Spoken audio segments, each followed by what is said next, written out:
आज हम लोग पिछले क्लास तक हम लोग देखें कि इलास्टिसिटी ऑफ डिमांड क्या होता है। प्लीज अपना अपना माइक ऑफ कर लीजिए। पिछले क्लास तक हम लोग देखें कि इलास्टिसिटी ऑफ डिमांड क्या होता है, मांग की लोच क्या होता है। फिर हम लोग देखें कि मांग की लोच को कैसे निकाला जाता है। तो 3 तरह से निकाला जाता है, जिसमें एक तरह या एक मेथड हम लोग देख चुके हैं, जिसको अनुपातिक मेथड या प्रतिशत पद्धति कहा जाता है मांग की लोच निकालने के लिए। तो एक चीज हम लोग देखें कि इलास्टिसिटी ऑफ डिमांड क्या होता है, फिर देखें कि कैसे उसको निकाला जाता है, फिर देखें हम टाइप्स ऑफ इलास्टिसिटी, फिर हम ये देखें कि आज हम लोग ये देखने वाले हैं कि मांग की लोच को निर्धारित करने वाले वो कौन कौन से फैक्टर हैं जिससे इलास्टिसिटी होता है। कल जैसे टाइप देखे थे उसी तरह से डिटर्मिनेंट फैक्टर देखने वाले हैं, यानी वो निर्धारक कारक पे बात करने वाले हैं जिससे डिमांड में इलास्टिसिटी होता है। यानी मांग बढ़ना और घटना, क्यों बढ़ता है क्यों घटता है, इस पे बात करने वाले हैं। यानी कि मांग के बढ़ने और घटने के पीछे कौन कौन से वजह हो सकते हैं, इस पे बात करने वाले हैं। अभी तक या इससे पहले हम लोग देखें कि कितने प्रकार का होता है, फिर देखे उससे पहले देखे थे कि होता क्या है इलास्टिसिटी, और उसके बाद देखे थे कि कैसे निकाला जाता है इलास्टिसिटी। अब देखने वाले हैं कि कैसे प्रभावित होता है या कौन से वजह है जिससे इलास्टिसिटी होता है। यानी मांग की लोच का निर्धारक कारक, determinant factor of elasticity of demand, मांग की लोच का निर्धारक कारक।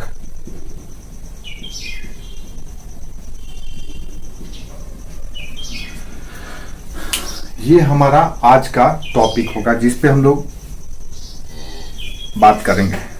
आप इसको determinant component of elasticity of demand भी कह सकते हैं, यानी कि मांग की लोच को निर्धारित करने वाले घटक कौन कौन से, यानी कि कौन से ऐसे फैक्टर हैं, A factor, B factor, C factor, D factor, जिससे मांग बढ़ जाता है या मांग घट जाता है।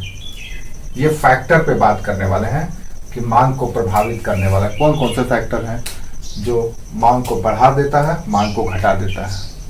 आप अपने मन में सोचिए तो पता चलेगा, वही सारे हैं फैक्टर जो मांग को प्रभावित करता है। यानी जो चीज मांग को प्रभावित करता है, यानी मांग बढ़ाता है घटाता है, वही फैक्टर कहीं ना कहीं यहाँ भी काम करता है। तो इसलिए हम इसको सरल रूप से समझने के लिए एक क्लासिफिकेशन या वर्गीकरण दे देते हैं, और उसके आधार पर हम समझने की कोशिश करते हैं कि कैसे ये फंक्शन करता है। समझ में आया? तो जो सबसे पहला कारक है जिसके वजह से इलास्टिसिटी ऑफ डिमांड होता है, यानी मांग में लोच होता है, वो है वस्तु की प्रकृति, नेचर ऑफ गुड। पहला कारक वस्तु की प्रकृति, जिसको हम कह सकते हैं कि नेचर ऑफ गुड्स।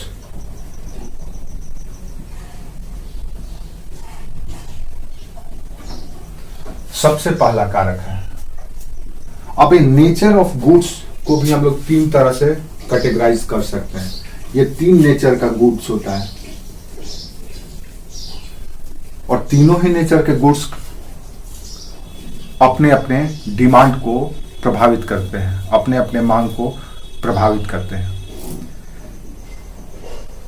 जैसे एक ऐसे गुड्स या वस्तु होता है जो अति आवश्यक होता है, जिसके बगैर आप रह नहीं सकते हैं, जो आपको चाहिए तो चाहिए। तो पहला नेचर होता है आवश्यक या अति आवश्यक।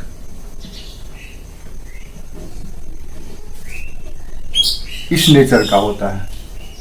दूसरा नेचर होता है जिसमें आपको आराम मिलता है, यानी कि जिससे आपको सहूलियत मिलता है। आप उसको कह सकते हैं आरामदायक या सहूलियत वाला, सहूलियत के नेचर वाला वस्तु, जिससे आपको आपकी जरूरत में वो मददगार होता है। और तीसरा होता है लग्जरियस, विलासिता की वस्तु, विलासिता की वस्तु। तो नेचर के आधार पर अगर देखा जाए तो ये there are 3 types of goods. First is called necessity based, second is called आप कह सकते हैं कि आरामदायक या फैसिलिटी बेस्ड, और third is called luxurious goods, यानी कि विलासिता पर आधारित लग्जरी गुड्स।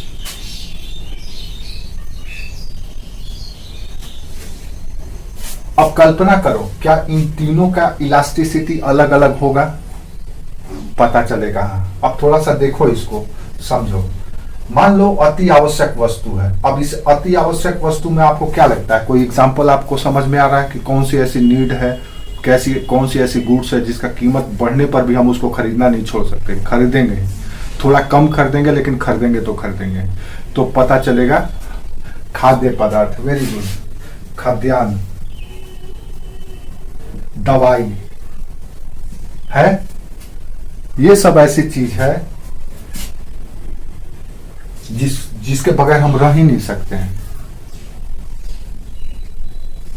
नहीं, अब अगर इसमें कीमत बढ़ता भी है, मान लो इसका प्राइस इंक्रीज भी करता है, तो भी इसका डिमांड ज्यादा कम नहीं होगा, होगा लेकिन थोड़ा सा होगा। समझ में आया? इसीलिए इसमें जो मांग का लोच होता है वो बहुत कम होता है, क्योंकि ये इसेंशियल गुड्स है, अति आवश्यक वस्तु है। इसकी कीमत बढ़ने पर भी ये ज्यादा लोचदार नहीं होता है। इसीलिए इसमें हमको जो इलास्टिसिटी दिखता है वो बेलोच दिखता है, यानी कि यहाँ पर मांग बेलोच होता है, ज्यादा लोच नहीं होता है, ज्यादा इलास्टिसिटी नहीं होता है। यानी कि यहाँ पे इलास्टिसिटी ऑफ डिमांड को देखा जाए तो कुछ इस नेचर का होता है, ED इक्वल टू 1, या ED इलास्टिसिटी कम होता है प्रति इकाई वस्तु के कीमत के तुलना में। यानी अगर कीमत ज्यादा हो भी गया तो भी लोच ज्यादा नहीं होगा, कीमत घट भी गया तो भी लोच ज्यादा नहीं होगा। घट भी जाएगा तो ऐसा तो नहीं है कि आप 2 किलो चावल खाने लगेंगे, 1 किलो खाते थे तो उतना ही खाएंगे। तो इसीलिए यहाँ पे प्रति इकाई लोच कम होता है, इसीलिए हम इसको कहते हैं बेलोचदार मांग। इसको क्या कहा जाता है?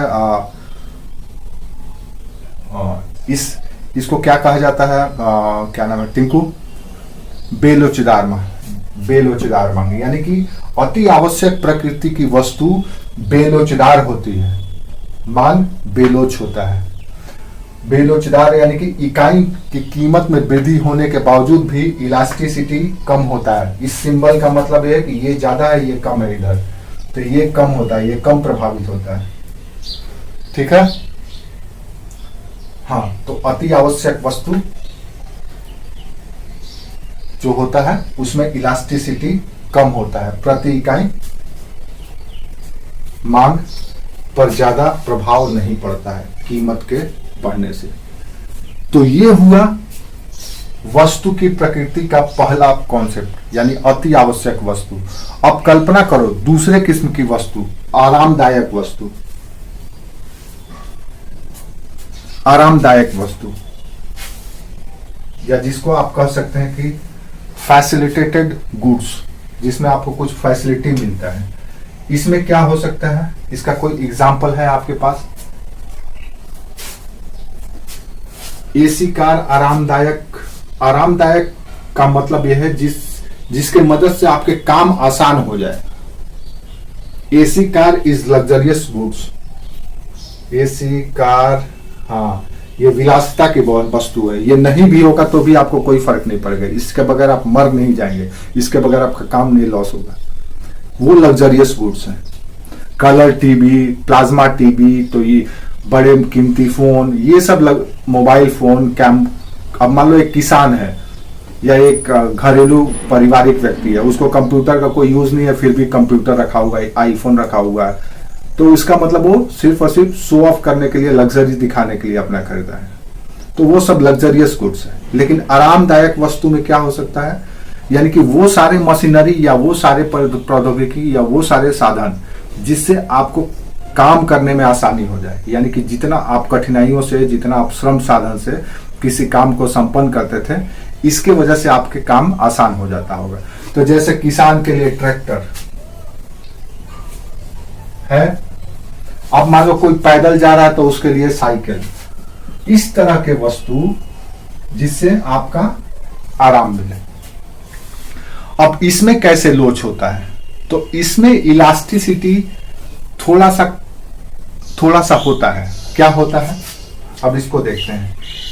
इस चीज को आपको समझने के लिए इधर मिटा दें, ये मिटा दें।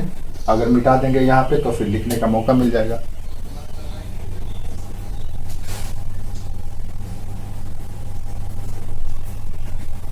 इसका मतलब मिटा देना है।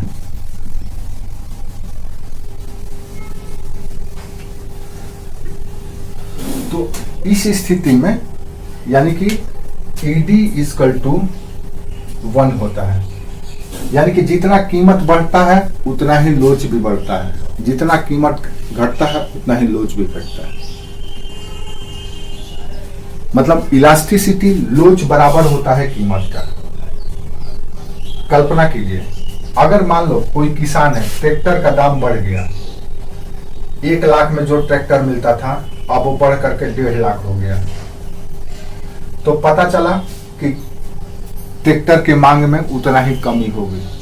पहले जितना हो रहा था 1 लाख पे, उतना नहीं होकर के थोड़ा कम हो गया। लेकिन जब पता चला कि ट्रैक्टर का दाम 1 लाख से घट करके 80,000 हो गया, तो ऐसा नहीं है कि पहले जितना मांग था उससे दुगना या तिगुना हो जाएगा, थोड़ा सा बढ़ेगा। यानी कि प्रति इकाई जितना कीमत बढ़ेगा उसी के अनुपात में इलास्टिसिटी होगा, न तो ज्यादा होगा न तो कम होगा।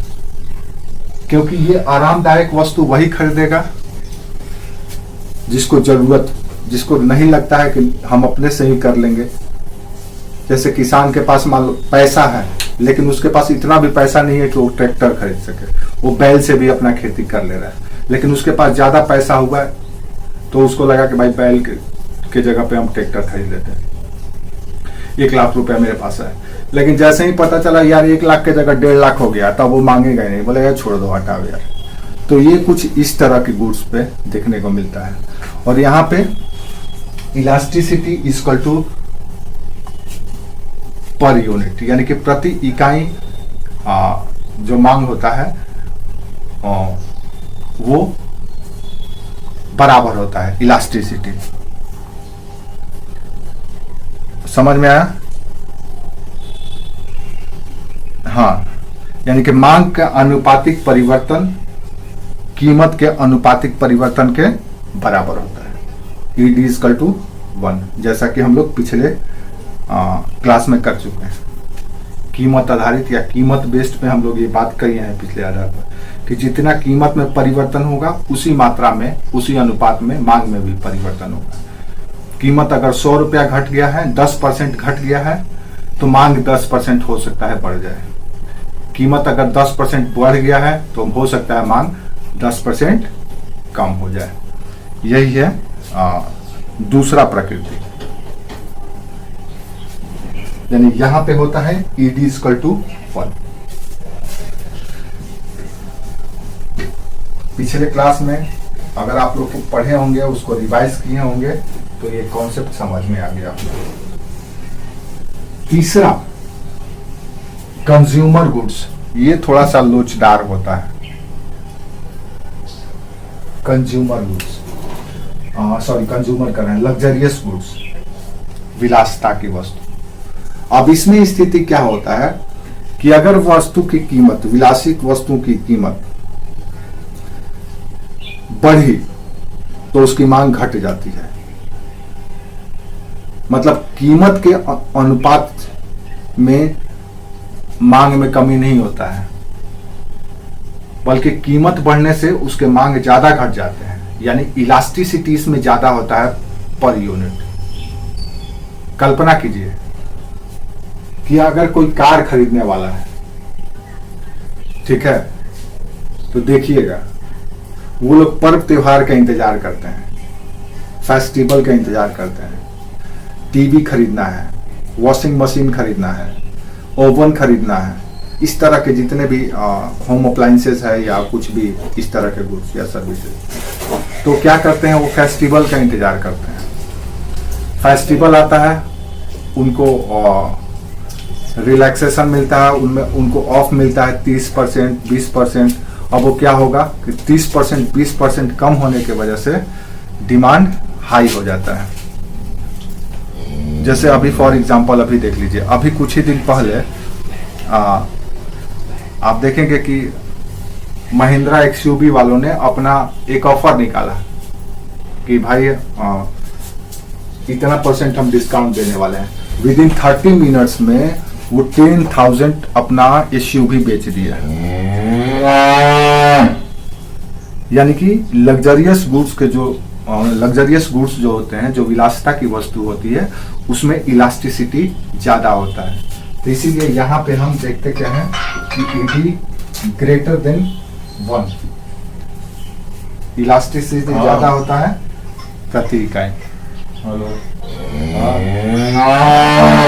ठीक है, लिख सकते हैं आप कि इस किस्म की वस्तु में कीमतों में परिवर्तन होने पर, इस किस्म की वस्तु में कीमतों में परिवर्तन होने पर जाना तो हमको शायद चीज को नहीं छोड़ देते हैं। छोड़ दो, वहाँ पे यहीं पे बंद हो, वहीं रहने दो। भौंकेगा नहीं भौंकेगा, शांति से रहेगा। यहीं रहो, बेइज्जती मत कराना। विजय कर लीजिए, बाहर मत बैठाओ, हल्ला करेगा, यहीं बैठाओ, यहीं बैठा घुसाओ ना। हाँ, यहीं रहने दो, बस छोड़ दो। ये को खोल देता है। तो elasticity of demand luxurious goods में क्या होगा कि डिमांड लोचदार होगा कीमत के रिस्पेक्ट में। यानी कि कीमतों के परिवर्तन होने पर इसकी मांग की मात्रा में ज्यादा परिवर्तन होता है। सिंपल सा मतलब है, कीमत कम हुआ तो मांग ज्यादा हो जाएगा, कीमत ज्यादा हुआ तो मांग घटे। मांग की मात्रा में ज्यादा परिवर्तन होता है, कीमत के परिवर्तन होने से मांग की मात्रा में ज्यादा परिवर्तन होता है। ठीक है, जो अति आवश्यक नेचर का वस्तु है या इसेंशियल गुड्स है, उसमें लिख सकते हैं कि जो वस्तुएं अति आवश्यक होती है उनकी मांग बेलोच होती है। पहले वाले में आप लिख सकते हैं जो अति आवश्यक वस्तु होती है उसकी मांग बेलोच होती है। अति आवश्यक होती है, इसेंशियल होता है, अति आवश्यक होती है, उसकी मांग बेलोच होती है। इसकी कीमत बढ़ने पर भी उपभोक्ता अपनी मांग को घटा नहीं सकता है या घटाना नहीं पसंद करता है। इसकी कीमत बढ़ने पर भी उपभोक्ता अपनी मांग को घटाना नहीं पसंद करता है।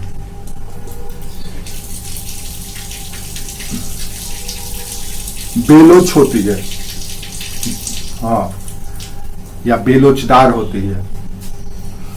उसकी कीमत बढ़ने पर भी उपभोक्ता उसकी मांग कम नहीं करना चाहता है, जैसे अनाज, दवा।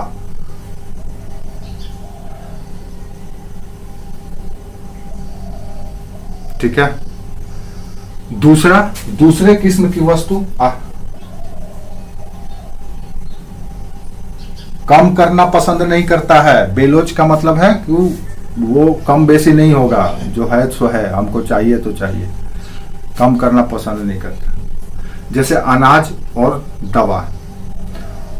दूसरा आरामदायक प्रकृति की वस्तु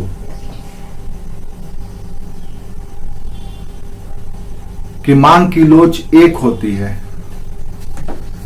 आरामदायक प्रकृति की वस्तु की मांग की लोच 1 होती है, ED = 1।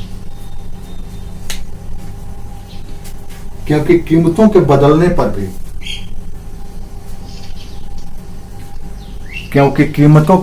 पर भी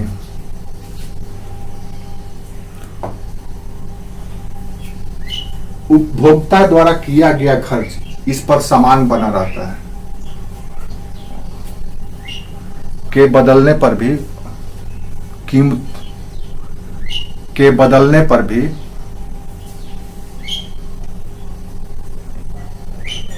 इन पर उपभोक्ता द्वारा किया गया खर्च समान बना रहता है। इन पर उपभोक्ता द्वारा किया गया खर्च समान बना रहता है।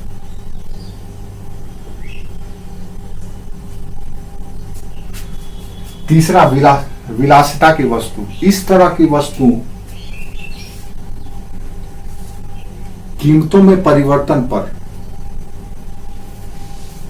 इस तरह की वस्तु या इस प्रकृति की वस्तु में कीमतों में परिवर्तन पर मांगी जाने वाली वस्तु की मात्रा में ज्यादा परिवर्तन होता है। मांगी जाने वाली वस्तु की मात्रा में ज्यादा परिवर्तन होता है।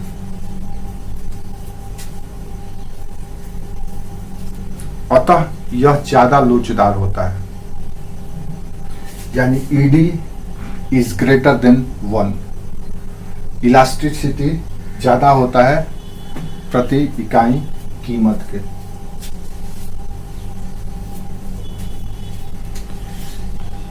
ठीक है, तो ये हुआ वस्तु की प्रकृति के आधार पर इलास्टिसिटी कैसे डिसाइड होता है।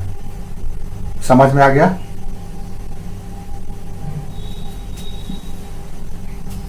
समझ में आया? अब हम दूसरा बात करने वाले हैं कि दूसरा वो कौन से फैक्टर हैं जिससे इलास्टिसिटी होता है। एक तो हो गया कि नेचर ऑफ गुड्स, वस्तु का जैसा प्रकृति वैसा लोच। दूसरा है सब्स्टिट्यूशनल गुड्स, प्रतिस्थापक वस्तु, वो कैसे लोच को प्रभावित करती है। दूसरा है प्रतिस्थापक वस्तु या सब्स्टिट्यूशनल गुड्स। प्रतिस्थापक वस्तु का कोई उदाहरण। प्रतिस्थापक का मतलब यह है कि तू नहीं और सही, और नहीं कोई और सही। हमको चाहिए चाय, नहीं है कॉफी ले लेंगे। हमको चाहिए हॉर्लिक्स, नहीं मिला बॉर्नवीटा पी लेंगे, कॉम्प्लेन पी लेंगे। हमको चाहिए एम्बेसडर, नहीं मिला हम फिएट भी ले लेंगे। हमको चाहिए ऑडी, नहीं मिला मर्सिडीज भी ले लेंगे। हमको चाहिए मार्कर, नहीं मिला हाइलाइटर से भी काम चल जाएगा। तो प्रतिस्थापक वस्तु भी क्या इलास्टिसिटी लाती है डिमांड में? बिल्कुल लाती है। तो लिख सकते हैं इस वस्तु के अंतर्गत ऐसे वस्तुओं को शामिल किया जाता है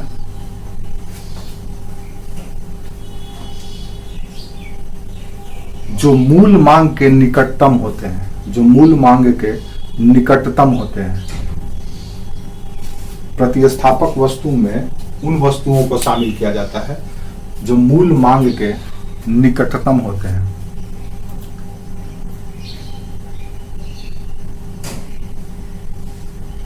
जैसे चाय और कॉफी, जैसे दही और मट्ठा। दही नहीं मिला तो मट्ठा मिल जाए, लस्सी। ठीक है, तो ये प्रतिस्थापित वस्तु।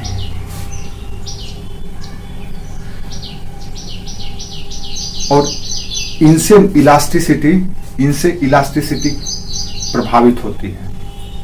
लेकिन जो वस्तु, इसी में लिख लो, लेकिन जो वस्तु निकट के स्थानापन्न नहीं होते हैं उनकी मांग कम लोचदार होती है।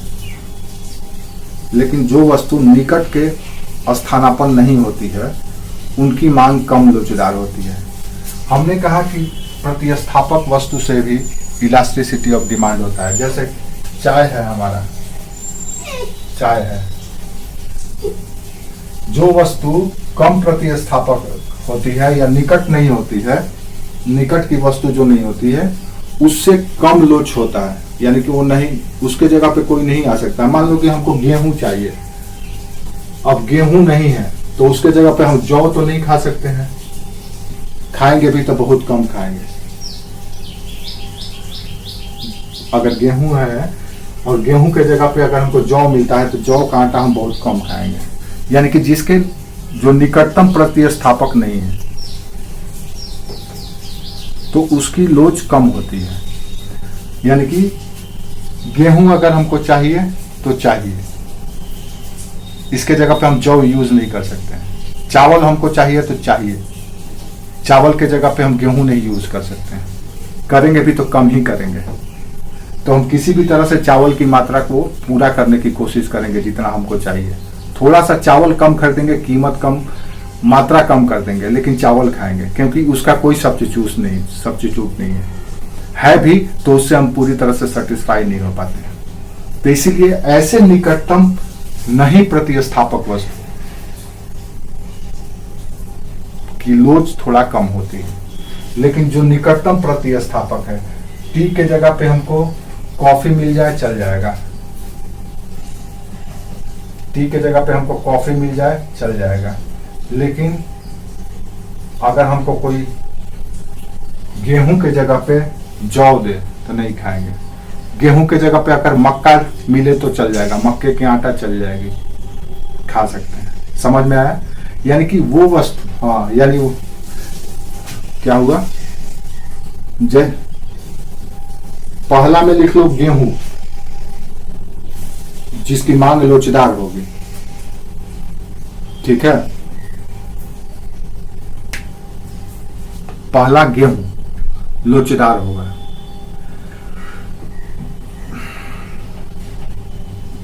हाँ सॉरी, पहला कर रहे हैं, पहला तो चाय और कॉफी हो गया। दूसरा का लिख लो गेहूं, जिसका मांग कम लोचदार होगा, यानी कि उसकी मांग में कोई परिवर्तन नहीं होगी, मांग बना रहेगा।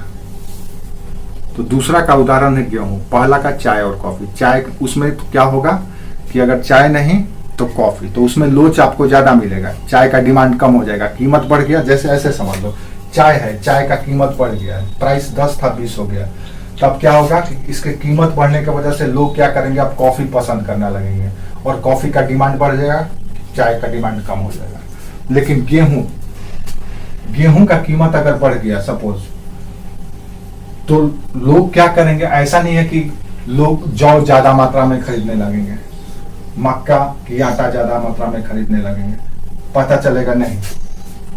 लोग अपनी थोड़ी सी मात्रा को कम कर सकते हैं, कीमत के बढ़ने से थोड़ा सा मात्रा कम कर सकते हैं, पूरा नहीं कर सकते। ऐसा नहीं है कि मक्का का मात्रा आटा बहुत ज्यादा मांग बढ़ जाएगा या सिंघाड़ा का आटा बहुत ज्यादा मांग हो जाएगा, नहीं होगा। इसीलिए इसमें इलास्टिसिटी कम होता है, तो इसमें कम लोच होगा और इसमें ज्यादा लोच होगा। कॉफी का मात्रा बढ़ जाएगा, चाय का मात्रा घट जाएगा। लेकिन गेहूं के रोटी खाने वाला अगर रोटी खाता है तो वही खाना पसंद करेगा और उसी की मांग करेगा, न कि मक्का का मोटा अनाज का रोटी खाने लगेगा, न कि बाजरे की रोटी खाने लगेगा, न कि मड़ुआ का रोटी खाने लगेगा। कोशिश करेगा कि वो गेहूं ही खरीदे, चाहे उसकी कीमत कितना भी बढ़ जाए। तो यहाँ पे इलास्टिसिटी कम हो जाएगा। इलास्टिसिटी का मतलब क्या है, कीमत बढ़ा मांग घटा, मांग घटा कीमत, मांग बढ़ा कीमत घटा, यही ना इलास्टिसिटी है। तो आपको यही देखना है कि आपको यही खोजना है कि कहाँ पे इस तरह की प्रवृत्ति दिख रही है। तो चाय कॉफी में चाय का कीमत बढ़ा तो कॉफी का मांग बढ़ गया, कॉफी का कीमत बढ़ा तो चाय का मांग बढ़ गया। तो ये प्रतिस्थापक है, तू नहीं और। लेकिन यहाँ पे कोई ऑप्शन ही नहीं है, यहाँ पे कोई ऑप्शन ही नहीं है भी तो वो फील नहीं है। अब चाहे कितना भी अच्छा भाई, कितना भी अच्छा दोस्त हो, लेकिन वो भाई का तो जगह नहीं ले सकता है ना। भाई का कीमत हमेशा ही अनमोल रहेगा, दोस्त का अपने जगह पे है। अब ऐसा नहीं है कि दोस्त भाई नहीं है तो उसके जगह पे दोस्त हो जाएगा, हो सकता है लेकिन कम प्रभाव पड़ेगा, भाई वाला जगह नहीं ले सकता है। तो वो हाँ,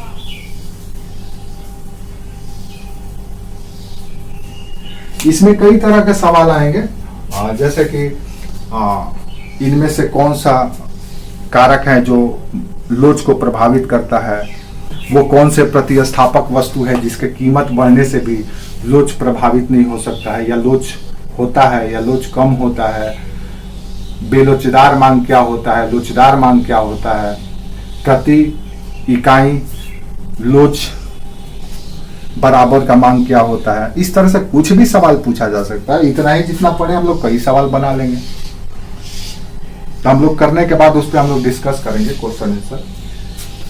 हाँ ठीक है, तो ये हुआ प्रतिस्थापक वस्तु का लोच। यहाँ पे दो तरह का होता है प्रतिस्थापक वस्तु के लोच में, एक तो ज्यादा लोचदार और दूसरा कम लोचदार। दोनों ही प्रतिस्थापक वस्तु हैं, यानी कि एक के नहीं रहने से दूसरा ऑप्शन होता है, लेकिन लोच कम और बेसी हो सकता है। तीसरा जो कारक है या घटक है या कंपोनेंट है जो इलास्टिसिटी को प्रभावित करता है, वो उन वस्तुओं की है या उन प्रकृति के वस्तुओं की है जो बहुउपयोगी होते हैं। एक वस्तु के कई उपयोग, बहुउपयोगी वस्तु। अब उन बहुउपयोगी वस्तु, बहुउपयोगी वस्तु, ये तीसरे किस्म का वस्तु है जो लोच को प्रभावित करता है, और इसका लोच ज्यादा होता है, यानी इसकी मांग का लोच ज्यादा होता है। बहुउपयोगी मांग की लोच ज्यादा होगी।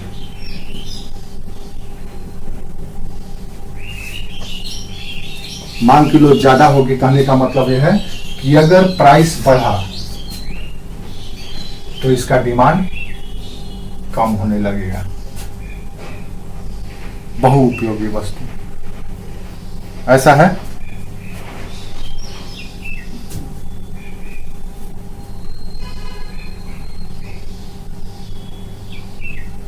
लिख सकते हैं, इस प्रकार की वस्तु वो वस्तु होती है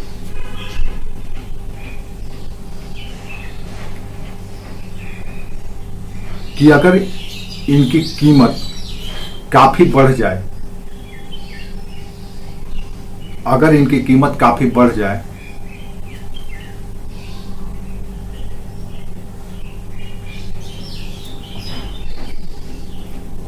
तो उपभोक्ता इनका दूसरे उपयोगों से प्रयोग घटाकर, तो उपभोक्ता इनका दूसरे उपयोगों से प्रयोग घटाकर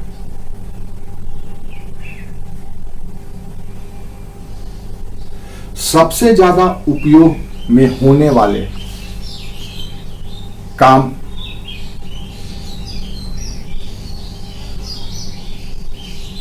क्या हुआ सुप्रिया?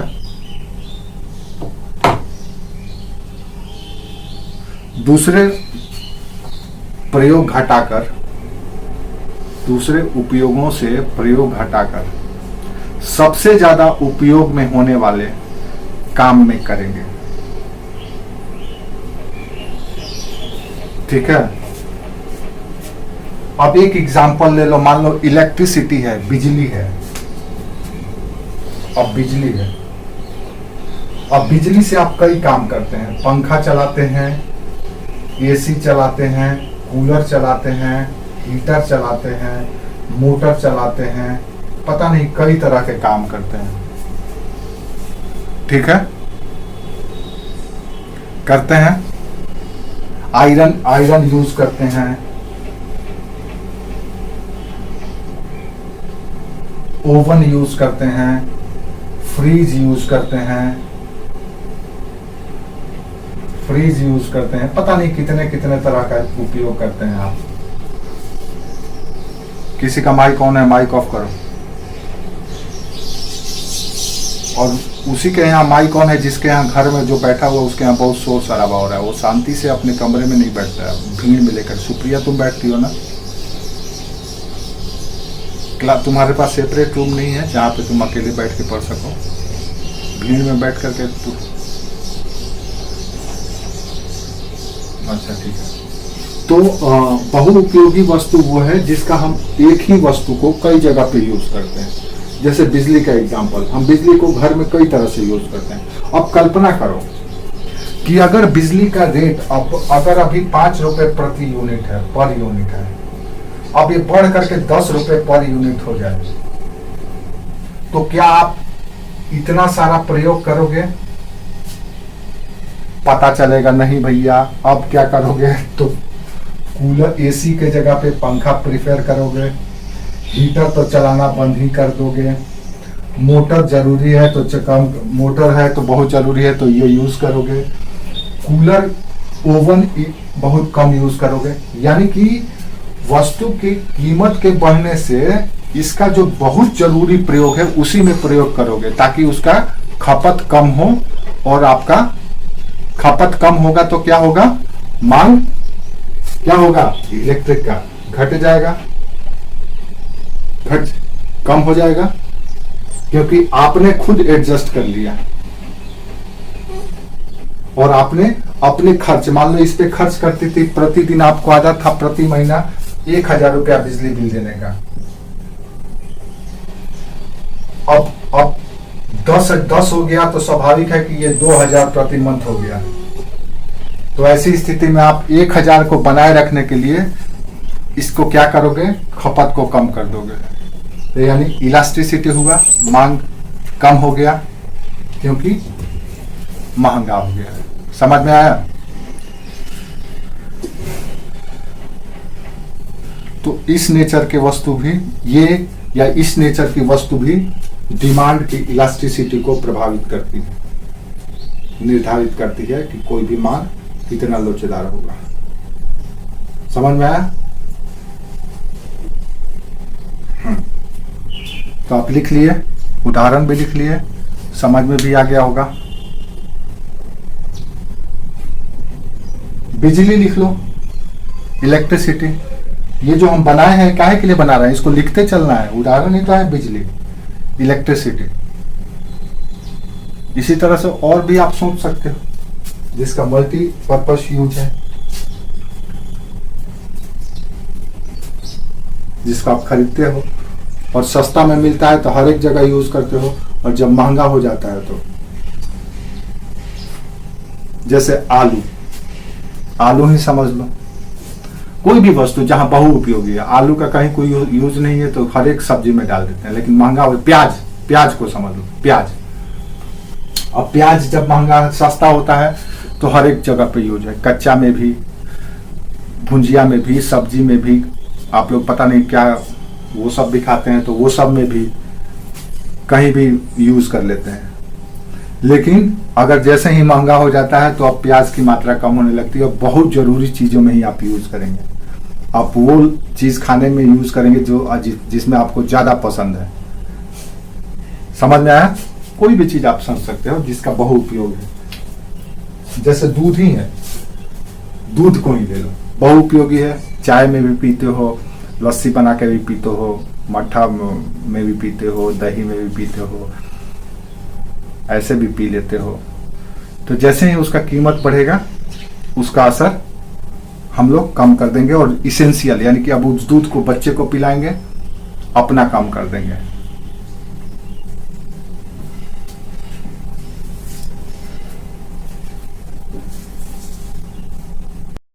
नेक्स्ट, उस तरह की लोच है या उस तरह की वस्तु है जो उपभोक्ता के आय के हिस्से या आय के खर्च के हिस्से से निर्धारित होता है। चौथे प्रकार की वस्तु जो लोच को प्रभावित करता है वो है उपभोक्ता के बजट आधारित, या लिख सकते हैं कि उपभोक्ता के बजट में इस वस्तु की महत्ता कितना है। चौथा है बजट में वस्तु की महत्ता, इंपॉर्टेंस इन द बजट। कितना महत्व है या कितना खर्च किया जाता है। आप देखिएगा कि उन वस्तु में ज्यादा इलास्टिसिटी होता है जो उपभोक्ता के बजट पर ज्यादा प्रभाव डालता है। यानी कि जो महंगे वस्तु होंगे वो बजट का एक बहुत बड़ा हिस्सा अपने में खर्च करता है, तो ऐसी स्थिति में वो वस्तु ज्यादा लोचदार हो जाता है, और जो कम हिस्सा बजट का खर्च करता है वो कम लोचदार होता है। जैसे कल्पना करो, अगर कोई आप 10,000 रुपया महीना कमा रहे हैं और प्रति महीना माचिस, पेंसिल, साबुन, इस तरह के वस्तु पर भी खर्च कर रहे हैं, तो आप कल्पना कीजिए क्या इसके कीमत बढ़ने से, प्राइस इंक्रीज होने से क्या इसके मांग कम होंगे? पता चलेगा नहीं, क्योंकि इसका कीमत ही कम होता है। आप हर महीना 10,000 रुपये मान लीजिए कमा रहे हैं, 10K आपका इनकम है। अब 10K में हर एक महीना खूब से खूब इस पे खर्च कर रहे होंगे तो 100 रुपया या 200 रुपया, मान लीजिए 200 रुपया प्रति माह खर्च कर रहे हैं। अब 200 रुपया से बढ़ करके 300 रुपया भी हो जाएगा तो आपको कोई प्रभाव नहीं पड़ेगा, यानी कि ये मांग उतना ही बने रहेगा। अब थोड़ा कम भी होगा तो थोड़ा बहुत होगा। जो महीना में 10 गो साबुन यूज करते थे 9 गो यूज करेंगे, पानी में उसको नहीं छोड़ेंगे कि वो गल जाए, उसको नहाने के बाद निकाल करके अलग रख देंगे। ठीक है, ठीक है।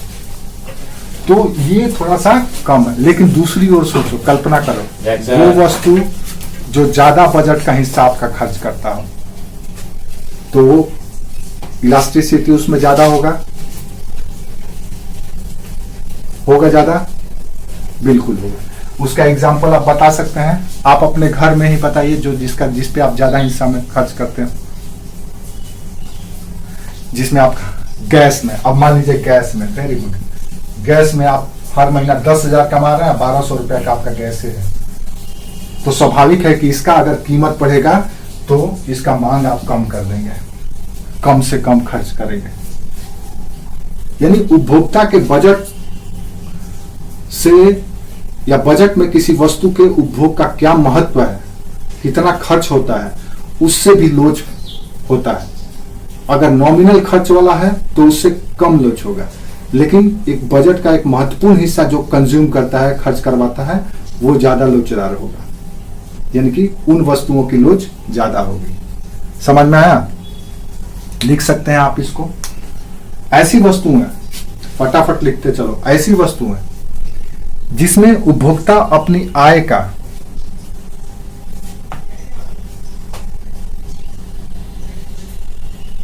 बहुत कम अनुपात में खर्च करता हो,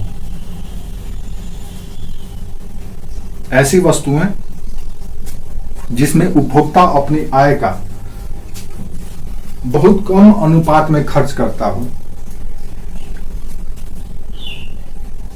ऐसी वस्तुओं की मांग की लोच बहुत कम होती है। ऐसी वस्तुओं की मांग की लोच बहुत कम होती है, जैसे माचिस, साबुन, सेफ्टी पिन इत्यादि, ये सब नॉमिनल होते हैं। दूसरी ओर जिन वस्तुओं पर उपभोक्ता के आय का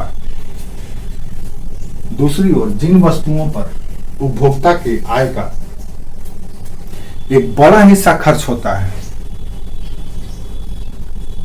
जिन वस्तुओं पर उपभोक्ता के आय का एक बड़ा हिस्सा खर्च होता है, उसकी मांग काफी लोचदार होती है। जिन वस्तुओं के उपभोग पर उपभोक्ता के आय का, या जिन वस्तुओं की मांग पर उपभोक्ता के आय का एक बड़ा हिस्सा खर्च होता है, उसकी मांग ज्यादा लोचदार होती है। अर्थात कीमत बढ़ने से उसकी मांग उसी के अनुपात में घट भी जाता है। अर्थात कीमत बढ़ने से उसकी मांग उसी अनुपात में घट जाता है।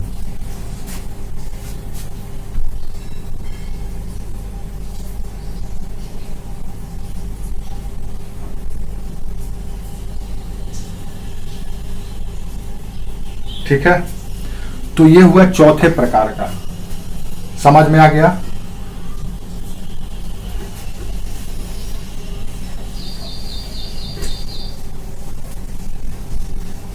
हम लोग क्या बात कर रहे हैं? हम लोग बात कर रहे हैं कि वो कौन से कंपोनेंट हैं या कौन कौन से घटक हैं जो मांग की लोच को प्रभावित करती है, कि मांग बढ़ेगा कि घटेगा, खर्च बढ़ेगा कि घटेगा, इसकी बात कर रहे हैं। पांचवा आइटम वो आइटम है जिसका उपभोग को हम स्थगित कर देते हैं। उपभोग को स्थगित करने वाले वस्तु।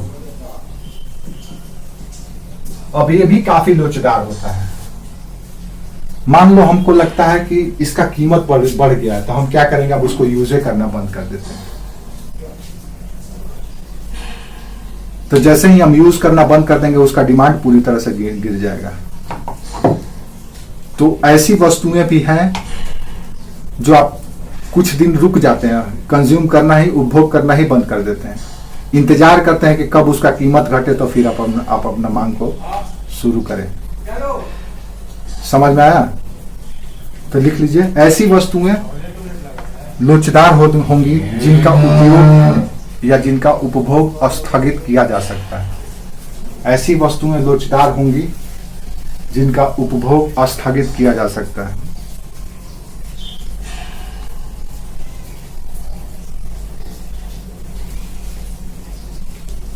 ऐसी वस्तुएं लोचदार होंगी जिनका उपभोग स्थगित किया जा सकता है, सस्पेंड किया जा सकता है, यूज नहीं करेंगे। जैसे मान लो कि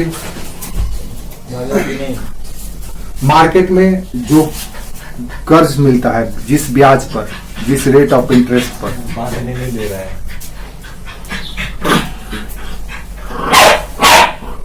अरे यार तुम लोग